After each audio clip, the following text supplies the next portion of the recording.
السلام علیکم ورحمۃ اللہ وبرکاتہ۔ وعلیکم السلام ورحمۃ اللہ وبرکاتہ۔ بسم اللہ الرحمن الرحیم۔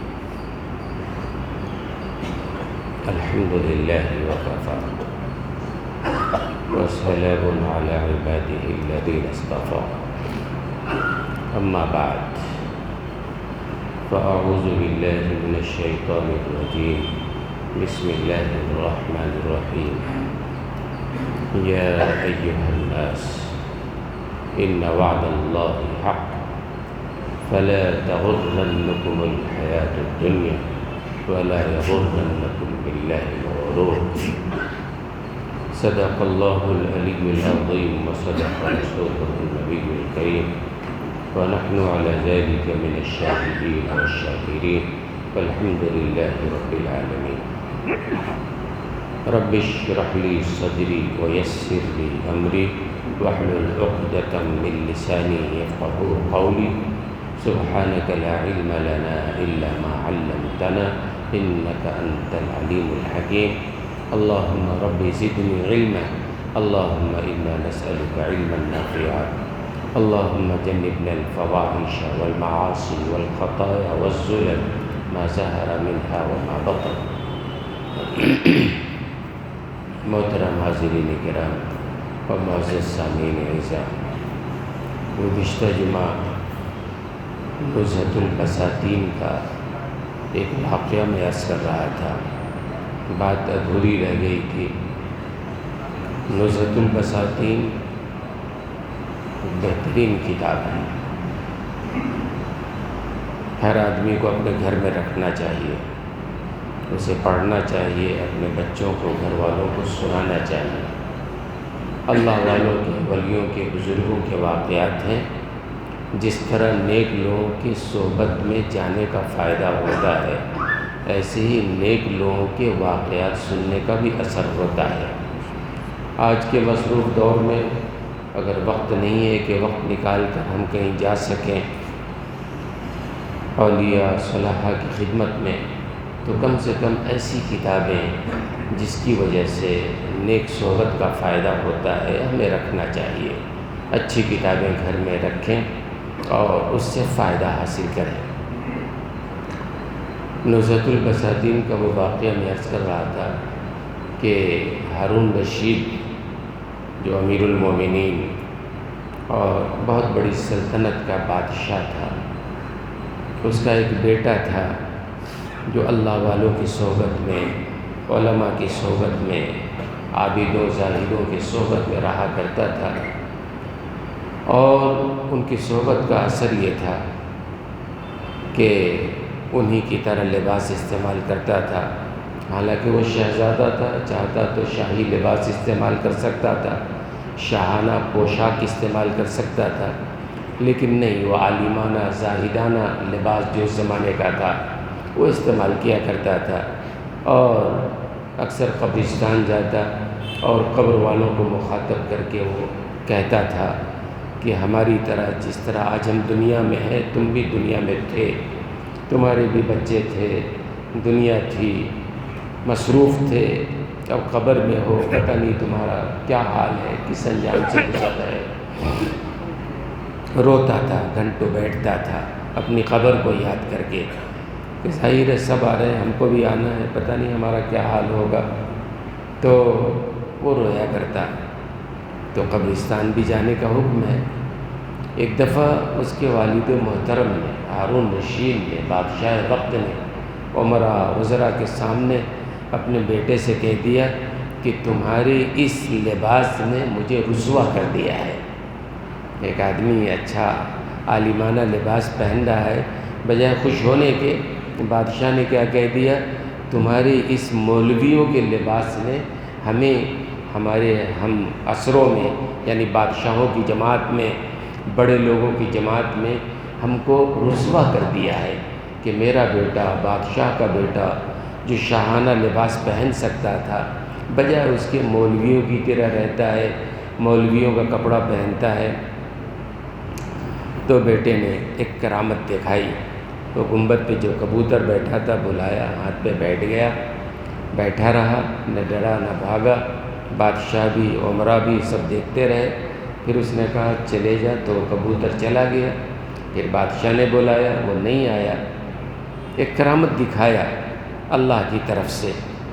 اس کے بعد اس نے کہا، بیٹے نے اپنے باپ سے کہا، میرے اس لباس نے، مولویانہ عالمانہ لباس نے، زاہدانہ لباس نے اور علماء و صلحاء کے ساتھ صحبت نے آپ کو رسوا کر دیا ہے۔ سچی بات تو یہ ہے، آپ کی دنیا کی محبت نے اور دنیا داری نے اور غیروں کے لباس نے ہمیں رسوا کر دیا ہے کہ کیسے گھر میں اللہ نے پیدا کیا ہے، کہ آپ کے سوچنے کا انداز یہ ہے۔ پھر اس نے باپ سے کہا کہ ٹھیک ہے، آپ جب کہہ رہے ہیں کہ میں نے آپ کو رسوا کر دیا ہے تو آپ کے ساتھ رہنا کوئی مطلب نہیں ہے، میں آپ کا محل چھوڑتا ہوں، آپ کا گھر چھوڑتا ہوں۔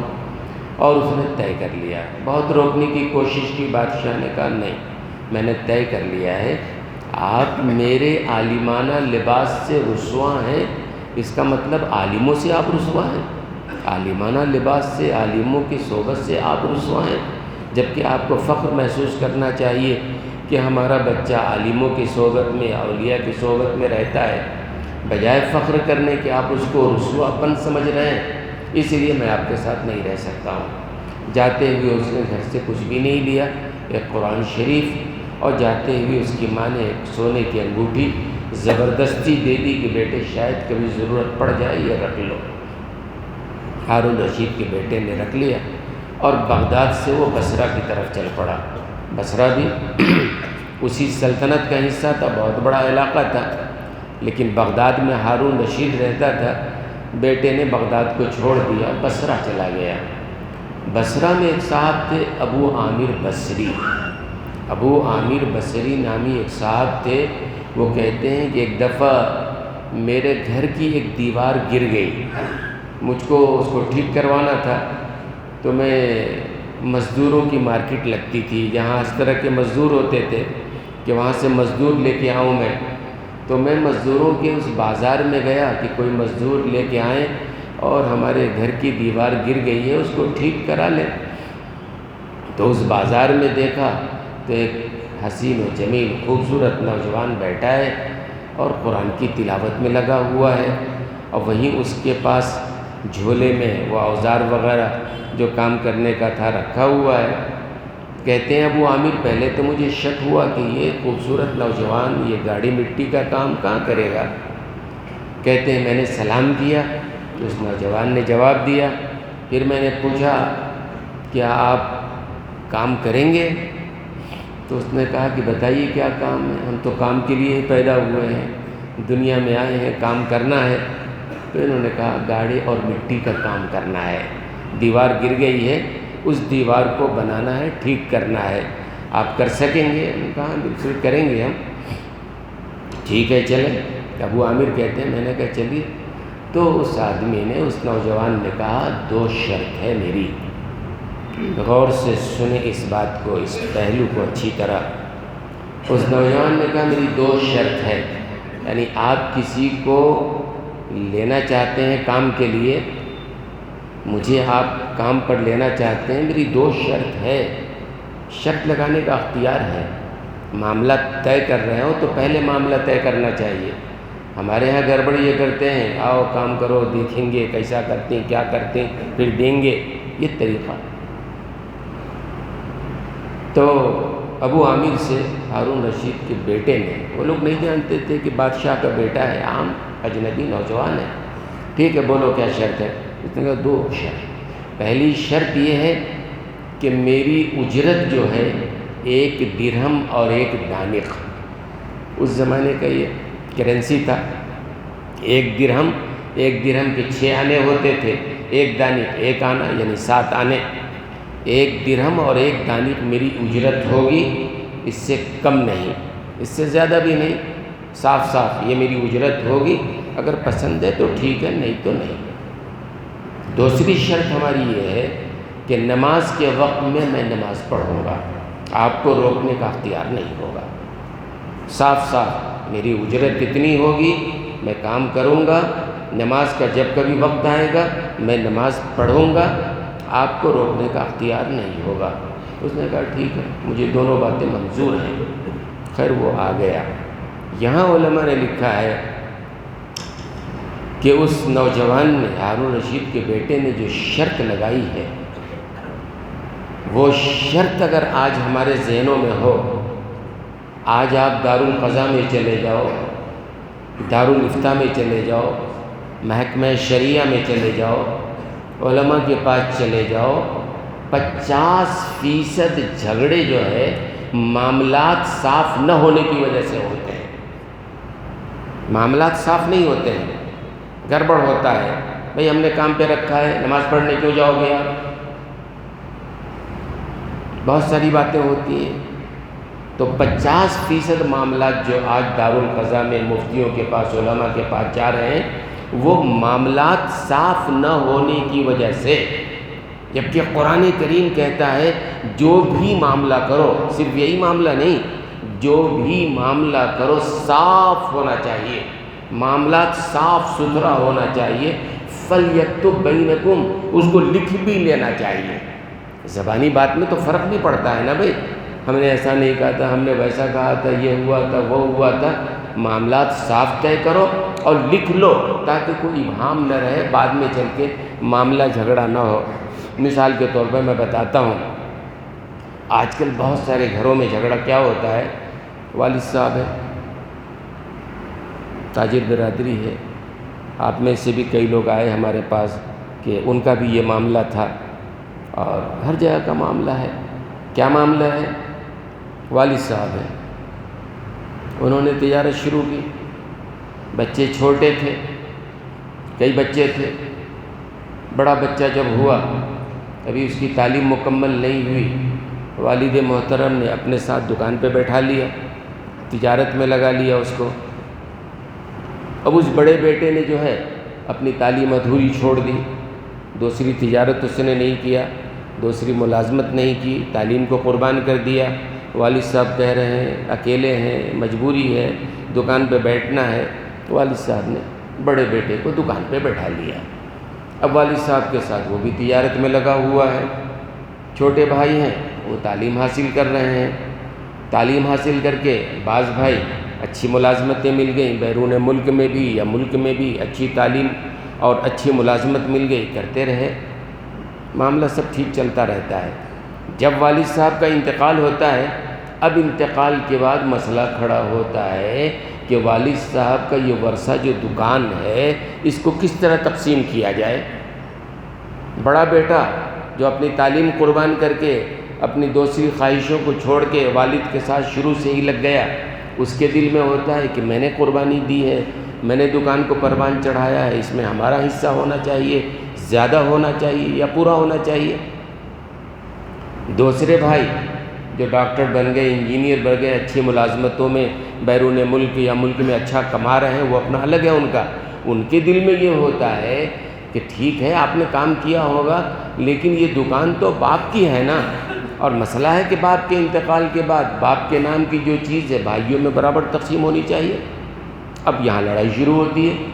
بڑا بھائی کہتا ہے کہ بھائی میں نے اپنی تعلیم چھوڑ دی، میں نے کچھ اور نہیں کیا، میں والد کے ساتھ دکان میں آ کے بیٹھ گیا، ہاتھ بٹاتا رہا، ہم نے پوری زندگی لگا دی، ہمارے چھوٹے بھائیوں کو ہم نے پڑھایا، ان کی ہم نے نگرانی کی، ملازمت کیا، اچھے مقام پر پہنچ گئے، اچھا کمایا انہوں نے بھی، آج کہہ رہے ہیں والد محترم تو انتقال کر گئے۔ تو یہ جھگڑا کیوں شروع ہوا؟ یہ لڑائی اس لیے شروع ہوئی کہ والد صاحب کو پہلے طے کرنا تھا یہ بڑا بیٹا جو آپ کے ساتھ دکان پہ بیٹھ رہا ہے وہ آپ کا شریک ہے، آپ کا پارٹنر ہے، آپ کا ملازم ہے، کیا ہے طے کرنا تھا نا۔ اگر آپ پارٹنر کے طور پر پہلے سے طے کرتے ہیں بھائی اتنے % کا یہ پارٹنر ہے، دوسرے بھائیوں کو کہنے کا حق نہیں ہوتا۔ یا آپ طے کرتے کہ تم ملازم ہو، ماہانہ اتنی تنخواہ دیں گے، آگے کچھ نہیں، اس کی مرضی کرتا نہیں کرتا۔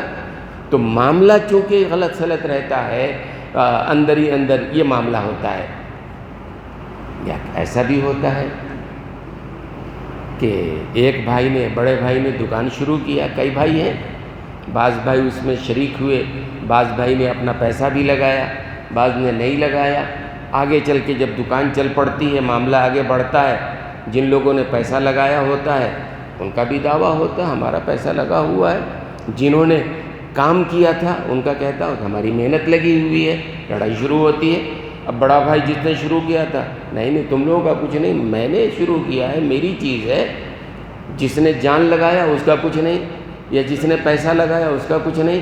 یہ لڑائی جھگڑے اس لیے شروع ہوتے ہیں۔ اگر پہلے ہی یہ طے کر لیا جائے کہ آپ یہ پیسہ جو لگا رہے ہو میری دکان پہ، یہ قرض کے طور پر لگا رہے ہو، شیئر کے طور پہ لگا رہے ہو، مدد کے طور پر لگا رہے ہو، تو بات فائنل ہوگی نا۔ بڑے بھائی نے دکان شروع کیا ہے، چھوٹا بھائی رات دن لگا ہوا ہے، طے کر لو نا پہلے کہ تم ملازم کی حیثیت سے میرے ساتھ ہو، پارٹنر کے طور پر ہمارے ساتھ ہو، یا شرکت کے طور کیا ہے آخر یہ۔ تو ہمارے ہاں اصل میں یہ بڑا گڑبڑ معاملہ اصل میں مبہم رہتا ہے، اور والد صاحب کے زمانے سے بات چلی آ رہی ہوتی ہے، اور اس طرح سے ایسے ہی انتقال ہوتا ہے والد صاحب کا۔ انتقال کے بعد اب تقسیم ورثہ، وراثت کی تقسیم ہمارے ہاں بڑا مسئلہ ہے، بہنوں کو حق دیتے ہی نہیں لوگ، خاص طور سے والد کے انتقال کے بعد بھائی، اگر والد کسی ایک بھائی کے پاس ہیں، جس گھر میں ہیں، والد کی جو چیز ہے وہ بھائی پورا قبضہ کر لیتا ہے، یہ میری چیز ہے۔ غلط ہے یہ، مرنے والے کے قبضے میں جتنی چیز ہے، جو ان کی ملکیت ہے، سارے بیٹے بیٹیوں کا حق وابستہ ہو جاتا ہے۔ یہاں تک علماء نے لکھا ہے کہ اگر تک وقت ورثہ تقسیم نہیں کیا گیا، بغیر تقسیم کے کوئی ایک بھائی اگر قابض ہے، بالکل ایسے ہی حرام ہے جیسے پیشاب کا قطرہ حرام ہے، جیسے شراب حرام ہے، جیسے خنزیر حرام ہے۔ ہمارے یہاں یہ ہوتا ہے کہ بھائی والد صاحب ہمارے یہاں تھے، ان کا جو ہے سب ہمارا، سب تمہارا نہیں ہوا۔ ہاں والد صاحب پہلے اگر لکھتے، حالانکہ لکھنا غلط ہوتا، کہ ہاں تمہاری چیزیں فائنل کر دیتے تو بات الگ ہوتی۔ جب کوئی فائنل نہیں ہے، یہ سارے معاملے کیوں ہوتے ہیں، یہ لڑائی جھگڑے کیوں ہوتے ہیں؟ معاملہ صاف نہیں ہوتا ہے۔ میں وہ سمجھانا چاہتا ہوں، جیسے ہارون رشید کے بیٹے نے طے کیا میری اتنی اجرت ہوگی، نماز کے وقت ہمیں نماز پڑھنا ہے، پہلے طے۔ یہاں بھی کئی نوجوان آتے ہیں، کہتے ہیں کہ ہمارے یجمان جو ہیں نماز کے لیے نہیں چھوڑتے ہیں۔ میں نے کہا غلطی تمہاری ہے نا، پہلے طے کر لو نا ان سے کہ نماز کے وقت ہمیں نماز پڑھنا ہے، بات طے ہو جاتی ہے تو پھر روکنے کا حق نہیں ہے۔ اور ایسا بھی ہوتا ہے، کئی لوگوں نے کہا یجمانوں نے کہ ہم نماز کے لیے چھوڑتے ہیں، وہ کام والے جو ملازم ہیں وہ کام کو تو، وہ نماز کو تو جاتے نہیں ہیں، بازاروں میں گھوم کے یہاں وہاں بیٹھ کر کے ٹائم ضائع کرتے ہیں اور آ جاتے ہیں دکان کو۔ تو بہرحال معاملہ طے کرنا ضروری ہے کہ یہ معاملہ کرنا چاہیے، اور یہ معاملہ اتنا اہم ہے کہ آج مسجدوں میں بھی، مدرسوں میں بھی، اداروں میں بھی اور گھروں میں بھی معاملے کو صاف واضح نہیں کیا جاتا ہے، حالانکہ قرآن کا حکم ہے۔ مسجدوں میں کیا ہوتا ہے، متولی صاحب سمجھتے ہیں سب ہمارا ہے، ہمارا بولا ہوا لفظ حکم ہے، ہم جو کہیں گے وہ چلے گا، معاملہ طے نہیں کرتے ہیں صاف واضح طور پر، بھئی یہ معاملہ ہوگا، اس طرح ہوگا، یہ معاملہ نہیں ہوتا ہے۔ حالانکہ قرآن کریم میں سورہ بقرہ کے آخری صفحے سے پہلا صفحہ جو ہے وہ یا ایھا الذین آمنوا اذا تداینتم بدین، یہ قرآن کریم کی سب سے بڑی آیت ہے، آیت کی بات کر رہا ہوں، قرآن کریم کے سب سے بڑی آیت ہے جو میں نے ابھی پڑھا ہے، اور قرآن کریم کی سب سے بڑی سورت تو سورہ بقرہ ہے، لیکن سب سے بڑی آیت یہ ہے، ایک آیت پورے ایک صفحے کی آیت ہے، یا ایھا الذین آمنوا اذا تداینتم، یہ آیت پورے ایک صفحے کی ایک آیت ہے، سب سے بڑی آیت۔ اس آیت کے اندر اللہ نے یہی بیان کیا ہے کہ جب کوئی معاملہ ہو فَلْيَكْتُبْ بَيْنَكُمْ، معاملہ طے کرو، پہلے تو معاملہ طے کرو صاف صاف، اس کے بعد لکھ بھی لو، معاملہ جو بھی طے ہو رہا ہے ٹھیک ہے، وقتی طور پر کوئی بات ہو رہی لکھنے کی ضرورت نہیں ہے، لیکن معاملہ جب مستقل ہے، مہینہ 2 مہینہ، سال 2 سال، معاملہ لکھ لو، اس لیے کہ آگے چل کے بات بدل سکتی ہے، بول سکتا ہے ایسا نہیں ویسا نہیں یہ نہیں وہ نہیں۔ فَلْيَكْتُبْ بَيْنَكُمْ كَاتِبٌ بِالْعَدْلِ، لکھو۔ لیکن آج کل لکھنے پڑھنے کے معاملے میں بہت سارے لوگ وہ جانتے ہیں کہ اگر لکھ دیا تو ہماری گردن پکڑ میں آ جائے گی، ہم اس کے پابند ہوں گے، اور یہ بڑے لوگ جو ہیں پابند ہونا نہیں چاہتے ہیں، وہ جھوٹ بول کے نکلنا چاہتے ہیں، غریبوں کا استحصال کرنا چاہتے ہیں، مزدوروں پر دھوس دکھانا چاہتے ہیں۔ لکھ کے دے دیں گے تو ایک سند ہو جائے گی نا اس کے پاس، بھائی یہ بات طے ہو گئی ہے، حالانکہ یہ قرآن کا حکم ہے، لکھو لکھو لکھو، طے کرو، معاملہ صاف رکھو، گھریلو معاملہ ہو، باپ بیٹے کا معاملہ ہو، اس معاملے کو بھی قرآن نے کہا صاف صاف۔ اگر معاملہ صاف رکھیں تو 50% ہمارے معاملات جو کورٹ میں ہیں یا قاضیوں کے پاس ہیں یا مفتیوں کے پاس ہیں یا جس معاملے میں ہم لڑ جھگڑ رہے ہیں، انشاءاللہ 50% معاملات ہمارے ختم ہو جائیں گے۔ تو انشاءاللہ کریں گے نا، انشاءاللہ معاملہ صاف۔ کل نہیں کیا تھا ٹھیک ہے، معلوم نہیں تھا، جیسے چل رہا تھا، اب طے کیجئے کہ ہم معاملہ صاف کریں گے، ہم انشاءاللہ جو بھی کام کریں گے معاملہ صاف۔ مزدور ہیں، مزدوری کرنا کوئی عیب نہیں ہے، رسول اللہ صلی اللہ علیہ وسلم نے بکریاں چرائی ہیں، چند قیرات ملتا تھا، ہر نبی نے بکری چرائی ہے، مزدوری کرنا عیب کی بات نہیں ہے، لیکن اصول ضابطے کے ساتھ کیجئے، طے کر لیجئے، جتنا وقت ہے پابندی سے وقت دیجئے، پابندی سے کام کیجئے، نماز کے وقت نماز پڑھیے، جو طے ہو جائے اس کے مطابق کام کیجئے۔ اللہ نے جن کو موقع دیا ہے، ان کے ہاں کوئی کام کرنے کے لیے آتا ہے، ان پر بھی بڑی ذمہ داری ہے، ان کو بھی چاہیے اصول طے کر لیں، اس کے مطابق اسے بھی سہولت دیں۔ نماز کا وقت ہے، نماز کے لیے چھوڑیں۔ جمعہ کے دن کئی لوگ کہتے ہیں کہ یجمان جمعہ کے لیے چھوڑتے نہیں ہیں، خود بھی بیٹھے رہتے ہیں، پتہ نہیں کون ہے مجھے نہیں معلوم۔ تو بہت سارے لوگ ایسے ہیں کہ نماز کے لیے بھی نہیں چھوڑتے ہیں، جمعہ کے لیے بھی نہیں چھوڑتے ہیں۔ پہلی بات تو میں ملازموں سے کہتا ہوں، ایسا کوئی ہے آپ چھوڑ دو، اللہ کے لیے، رزق کا مالک اللہ ہے، کہیں نہ کہیں دے گا۔ لیکن جن کو اللہ نے وسعت دی ہے، جن کو اللہ نے مالک بنایا ہے، صاحب دکان صاحب مکان ہے، ان کو بھی یہ بات سوچنا چاہیے، دنیا ہمیشہ رہنے والی نہیں ہے، آج ہے کل نہیں رہے گی۔ اللہ ظرف کو آزماتا ہے، دے کر بھی لے کر بھی۔ ایسا نہیں کہ آج اللہ نے دے دیا ہے تو نسلوں تک ہمارے پاس دنیا رہے گی، دنیا کا اصول یہ ہے ہی نہیں۔ اور اللہ نے جو دنیا دیا ہے نا، وہ اصل میں اللہ نے اسی لیے نہیں دیا ہے کہ ہم یہاں آرام و راحت، عیش و عشرت۔ امام غزالی رحمۃ اللہ علیہ نے بڑی اچھی مثال دی ہے، بڑی اچھی مثال دی ہے، انشاءاللہ میں بعد میں مثال عرض کروں گا۔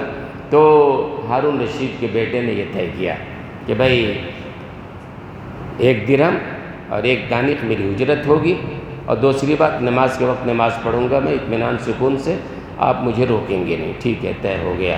ابو عامر بصری کہتے ہیں کہ میں لے کے آ گیا ان کو، اور میں نے گھر میں لا کے بتا دیا یہ دیوار گری ہوئی ہے اور یہ گاڑا ہے، یہ اینٹ ہے، آپ جوڑ دیں، آپ کام کریں۔ اور مجھے کسی ضروری کام سے جانا تھا، میں کام میں لگا کے میں چلا گیا۔ کہتے ہیں شام میں جب آیا تو میں نے دیکھا کہ اس اکیلے نوجوان نے اتنا کام کیا ہے گویا 10 مزدوروں نے مل کے اتنا بڑا کام کیا ہوتا ہے۔ ایک آدمی نے اتنا کام کر لیا ہے جو 10 آدمی مل کے کرتے۔ ابو عامر کہتے ہیں میں حیران رہ گیا، اکیلے آدمی نے اتنا بڑا کام کیسے کر لیا۔ خیر میں نے 1 درہم 1 دانق کی بجائے 2 درہم دینا چاہا کہ آپ 2 درہم لے لیجئے، تو کہا نہیں، بات طے ہوئی 1 درہم 1 دانق، اس سے 1 پیسہ زیادہ نہیں لیا، چلا گیا۔ کہتے ہیں میں پریشان تھا کہ ایک آدمی نے 10 آدمی کا کام کیسے کیا۔ خیر دوسرے دن پھر میں بازار گیا، وہی مزدوروں کی بازار میں نے ڈھونڈا اس نوجوان کو، بھئی اس طرح کا ایک نوجوان یہاں ہوتا تھا، کہاں ہے، کدھر ہے۔ لوگوں نے کہا نہیں وہ نوجوان ہفتے میں صرف 1 دن کام کرتا ہے، آئندہ ہفتے آپ کو ملے گا، وہ صرف ہفتے میں 1 دن ہی کام کرتا ہے، باقی دن وہ نظر نہیں آتا ہے۔ ابو عامر کہتے ہیں میں نے طے کیا مجھے اسی سے کرانا ہے، اتنا اچھا نیک صالح نوجوان، اور 1 آدمی جو ہے 10 آدمی کے برابر کام۔ میں رک گیا، ٹھیک ہے اگلے ہفتے کرا لیں گے۔ اگلے ہفتے پھر بازار گیا تو نوجوان پھر بیٹھا تلاوت کر رہا ہے۔ میں نے سلام کیا، جواب دیا، اور میں نے پوچھا کہ بھئی آپ پورے ہفتے نظر نہیں آئے؟ کہا نہیں، 1 ہفتے میں 1 دن کام کرتا ہوں میں، اور 7 آنے مل جاتے ہیں، 7 دن کے 1 آنا میرا خرچ ہے، اس سے زیادہ کما کے میں کیا کروں گا۔ دنیا جتنی زیادہ ہوگی پریشانی کا سبب اور باعث ہے۔ اگر حلال ہے تو بھی جواب دینا ہے اللہ کے پاس، حرام ہے تب تو وبال ہی وبال ہے نا۔ میں نے کہا حلال پیسہ بھی کوئی جمع کر رہا ہے، منع نہیں ہے، لیکن حلال بھی ہے تو جواب تو دینا پڑے گا نا، کہاں سے کمایا، کہاں خرچ کیا۔ اس نے کہا میں زیادہ نہیں، بس 7 آنے کما لیتا ہوں، ہفتے کے 7 دن ہیں، 1 آنا بس۔ خیر آج کام کریں گے؟ کہا ہاں بالکل کریں گے، آج کام کے لیے آیا ہوں۔ کتنا لیں گے؟ پھر معاملہ طے ہوا۔ اس نے کہا کہ 1 درہم 1 دانق، نماز کے وقت میں آپ نہیں روکیں گے، ٹھیک ہے۔ دوسرے دن لے آیا، میں نے کام میں لگا دیا۔ آج میں نے یہ کیا کہ میں چھپ کر ایک جگہ دیکھتا رہا یہ کام کس طرح کرتا ہے آخر کہ ایک آدمی 10 آدمی کے برابر کام؟ میں چھپ کے دیکھتا رہا کہ آخر یہ ہو کیا رہا ہے۔ تو کہتے ہیں میں چھپ کے دیکھتا رہا تو اس نوجوان نے گاڑا بنایا اور گاڑا بنا کے اس نے اوپر رکھا، اور جیسے ہی گاڑا اس نے رکھا اینٹیں خود بخود آ کر کے لگتی یہیں جڑتی چلی گئیں۔ پھر اس نے گاڑا بنایا، اوپر رکھا، اینٹیں خود بخود آئیں جڑ کے چلتی گئی۔ اس طرح سے کام ہوگا تو ظاہر سی بات ہے زیادہ کام ہوگا۔ ابو عامر بصری کہتے ہیں کہ میں نے سمجھ لیا کہ اللہ کی مدد اس کے ساتھ شامل حال ہے، اور کوئی عام انسان نہیں ہے، یہ کوئی اللہ کا ولی ہے، بہت ہی نیک متقی اور پرہیزگار ہے۔ میں دن بھر دیکھتا رہا چھپ کے اسی طرح کام کہ بہرحال وہ گاڑا بناتا، دیوار پہ پھیلا دیتا، اینٹیں خود بخود آتی جڑ جاتی تھیں۔ یہ اصل میں کیا ہوتا ہے، جو اللہ کا نیک اور صالح بندہ ہے، حدیث میں آتا ہے طی الارض اور طی الزمان، دو چیزیں اللہ والوں کے لیے اللہ تعالیٰ زمین کی مسافت کو کم کر دیتا ہے، ایسی اللہ والوں کے لیے اللہ وہ اوقات میں جو ہے برکت عطا فرما دیتا ہے نا۔ مولانا اسماعیل شہید رحمۃ اللہ علیہ کے بارے میں آتا تھا، لوگ کہتے تھے کہ عصر سے مغرب کے درمیان پورا قرآن ختم کر لیتے ہیں۔ یہ لوگ نہیں مانتے تھے، کیا بکواس کر رہے ہیں، پورا قرآن پڑھنے میں بھی 6-7 گھنٹے تو لگے گا، یہ عصر سے مغرب 1-1.5 گھنٹے 2 گھنٹے کا وقت ہوتا ہے، پورا قرآن کو کیسے پڑھ لے گا؟ نہیں، ناقابل یقین۔ بہت سارے لوگ آ گئے کہ ایسا، حضرت نے کہا ٹھیک ہے، عصر کی نماز پڑھ لیا، دہلی کے جامع مسجد میں حوض پر حضرت بیٹھ گئے، لوگ بھی بیٹھے ہیں۔ عصر کے بعد حضرت نے قرآن الحمدللہ رب العالمین شروع کیا، والناس پہ پہنچے، مغرب کی اذان شروع ہو رہی ہے۔ سارے لوگوں نے دیکھا کہ عصر سے مغرب کے درمیان پورا قرآن انہوں نے پڑھ لیا۔ کیسے ہوا؟ طی الزمان، اللہ والوں کے لیے اللہ تعالیٰ زمانے میں وسعت اور برکت عطا فرما دیتا ہے۔ ایسی ہی زمین، اللہ والوں کے بارے میں سنا ہوگا کہ ایک آدمی پہلے پیدل کا سفر تھا، گھوڑوں کا، اونٹوں کا سفر تھا، ایک آدمی جو ہے سفر کرتا تھا، گھنٹوں کا سفر منٹوں میں ہو جاتا تھا۔ ہوائی جہاز کا زمانہ نہیں وہ، لیکن اللہ تعالیٰ طی الارض، زمین کو لپیٹ دیتا تھا ان کے لیے۔ اسی طرح اللہ کی مدد اس نوجوان کے ساتھ، کیونکہ اللہ کے لیے اس نے عالمانہ لباس اختیار کیا تھا، اللہ کے لیے اس نے اپنے باپ کی زمین جائیداد، اس زندگی کو چھوڑا تھا، تو بہرحال اللہ کی مدد۔ ابو عامر کہتے ہیں میں سمجھ گیا یقیناً یہ بڑا صالح نیک نوجوان ہے، اللہ کا ولی ہے۔ شام جب ہوئی میں نے اس کو 3 درہم دینا چاہا، اس نے کہا نہیں بالکل نہیں، 1 درہم 1 دانک ہرگز نہیں چاہیے مجھے، اور وہ چلا گیا۔ تھوڑا کام باقی رہ گیا تھا، میں نے سوچا اب تو پھر اگلے ہفتے ہی یہ ملنا ہے، سوچ لیا 1 ہفتے کے بعد ہی کرائیں گے، لیکن اسی سے کرائیں گے۔ تیسرے ہفتے جب میں بازار گیا مزدوروں کے، تو میں نے پوچھا لوگوں سے بھائی آج وہ نوجوان نہیں نظر آ رہا ہے، آج تو اس کے کام کا دن تھا۔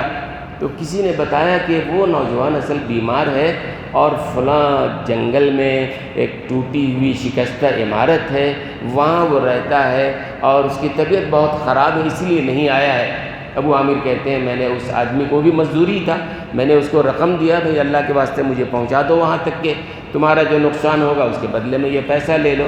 تو اس مزدور نے مجھے وہاں تک پہنچایا۔ تو جب میں ہارون رشید کے بیٹے کے پاس گیا، وہ جنگل ہے، ایک ویران عمارت ہے، نہ اس میں دریچے ہیں، نہ دروازے ہیں، نہ بستر ہے، نہ تکیہ ہے، ایک اینٹ ہے جو سر کے نیچے رکھ رکھا ہے، اور آخری وقت ہے۔ جاتے ہی اس نے آنکھ کھولا، پہچان لیا ابو عامر۔ تو اس نے پوچھا ابو عامر آپ آ گئے، اچھا کیا آ گئے، میرا آخری وقت سے بیٹھو۔ پہچان لیا، پھر بات چیت شروع کی، اور اس کے بعد اس نے کہا کہ آخری وقت ہے میرا، اینٹ پہ سر رکھا تھا۔ ابو عامر کہتے ہیں میں نے سر اٹھا کر اپنے گود میں رکھنا چاہا، اس نے کہا نہیں بس اینٹ پہ ہی رہنے دو، قبر میں کون سی گود آئے گی ہمارے لیے، قبر میں کوئی تکیہ تو نہیں نا، قبر میں کوئی گود تو نہیں ہے نا، میرے سر کو اس اینٹ پہ رہنے دو۔ پھر اس کے بعد اس نے وصیت کی، میرا آخری وقت ہے، میری چند وصیتیں ہیں، سن لینا چاہیے۔ اور قاضی ثناء اللہ صاحب پانی پتی رحمۃ اللہ علیہ فرماتے ہیں ہر مومن کے لیے لازم ہے کہ اپنے بارے میں وصیت کر کے ضرور رکھے، اس لیے کہ موت کا لمحہ متعین نہیں ہے۔ کیا وصیت کرے؟ کس کا قرضہ میرے اوپر ہے، قرضہ کسی کا ہے، یا مجھے کیا دینا ہے، کس سے کیا معاملہ ہے، کسی سے کوئی غلطی ہو گئی معافی وغیرہ مانگ کے اپنا سارا معاملہ طے کرو۔ اللہ کا کچھ رہا بھی تو اللہ جو ہے وہ ارحم الراحمین ہے، معاف کر سکتا ہے، انسان ایک پیسہ معاف کرنے والا نہیں ہے۔ اللہ ہم سب کو اس کی توفیق عطا فرمائے۔ تو وصیت کی اس نے، ایک وصیت یہ کہ دیکھو میرا انتقال ہو جائے، آخری وقت ہے، لگ رہا ہے انتقال ہونے والا قریب وقت ہے، لہذا جب میرا انتقال ہو جائے میرے انہی کپڑوں میں، انہی عالمانہ لباس میں، اس زمانے میں ایک لنگی ایک چادر اوڑھتے تھے، زاہدانہ لباس تھا، انہی کپڑوں میں مجھے دفن کر دینا، اسی میں کفن دے دینا، نئے کپڑے لانے کی ضرورت نہیں ہے۔ ابو عامر کہتے ہیں کہ بھائی یہ حق ہے مسلمان کا مسلمان پہ، میں آپ کے لیے نئے کفن لے کے آ جاؤں گا؟ کہا نہیں، پوری زندگی گزری ہے اس لباس میں چاہتا ہوں اللہ کے پاس بھی جاؤں اسی لباس میں۔ پوری زندگی جس لباس میں گزری ہے، عالمانہ لباس میں، بوسیدہ لباس میں، اللہ کے پاس بھی اسی حال میں جانا چاہتا ہوں۔ نئے کپڑے لاؤ گے بھی تم اگر، ظاہر قبر میں تو بوسیدے ہی ہو جانا ہے نا، نیا کپڑا کوئی ہمارے لیے کوئی بہتر تو نہیں بننے والا ہے نا، اس لیے کہ اصل تو عمل کا حساب ہوتا ہے۔ اور حدیث میں آتا بھی ہے کہ اللہ کے رسول نے فرمایا کہ آدمی جب مر جاتا ہے، انسان جب مر جاتا ہے تو 3 چیزیں اس کے ساتھ قبرستان تک جاتی ہیں، 3 چیزیں اس کے ساتھ قبرستان تک جاتی ہیں۔ ایک تو اس کے رشتہ دار ہیں، دوست احباب ہیں، بچے ہیں، یہ سب قبرستان جاتے ہیں، جنازہ اٹھا کے لے جاتے ہیں، چل کے جاتے ہیں۔ کہتے ہیں ایک تو رشتہ دار، اہل و عیال، دوست احباب جاتے ہیں، دوسرے اس کا مال جاتا ہے قبرستان تک۔ آپ کہیں گے آج تو مال نہیں جاتا ہے، پچھلے زمانے میں یہ تھا کہ مال بھی لے جاتے، جو اہم مال ہوتا تھا وہ لے جاتے تھے قبرستان تک۔ اور پھر اس کے بعد تیسرے اعمال جاتے ہیں، انسان کا جو عمل ہے اس کے ساتھ جائے گا۔ جب آدمی دفن کر دیا جاتا ہے 2 چیزیں واپس، دوست و احباب واپس آ جاتے ہیں۔ اور پھر اس کے بعد حدیث میں یہ بھی آتا ہے کہ جب دفن کر کے جانے والے جب چلے جاتے ہیں تو قبر میں اس میت کو جانے والوں کے قدموں کی آہٹ اللہ سنواتا ہے۔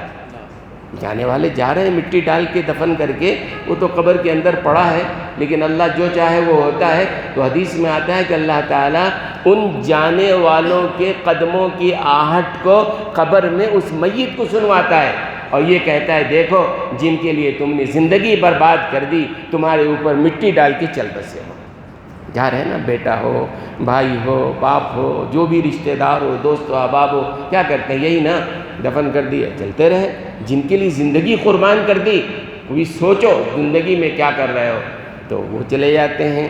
مال وہ بھی ساتھ واپس لے آتے تھے، پچھلے زمانے میں یہ اصول تھا، ساتھ اگر جاتے ہیں تو اعمال انسان جو عمل کرتا ہے، جو اس نے صدقہ کیا، جو اس نے خیرات کیا، جو اس نے زکوٰۃ دیا، جو اس نے نمازیں پڑھی، جو اس نے اچھے اعمال کیے، وہ انسان کے ساتھ جاتے ہیں، اور ہر جگہ یہ اصل میں انسان کی حفاظت کرتے ہیں۔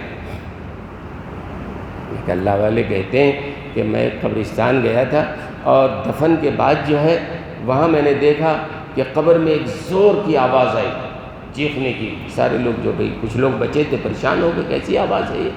کہتے تھوڑی دیر کے بعد ہم وہیں تھے کہ قبر پھٹا اور وہاں سے ایک کالا کتا نکلا اور بھاگا جا رہا ہے۔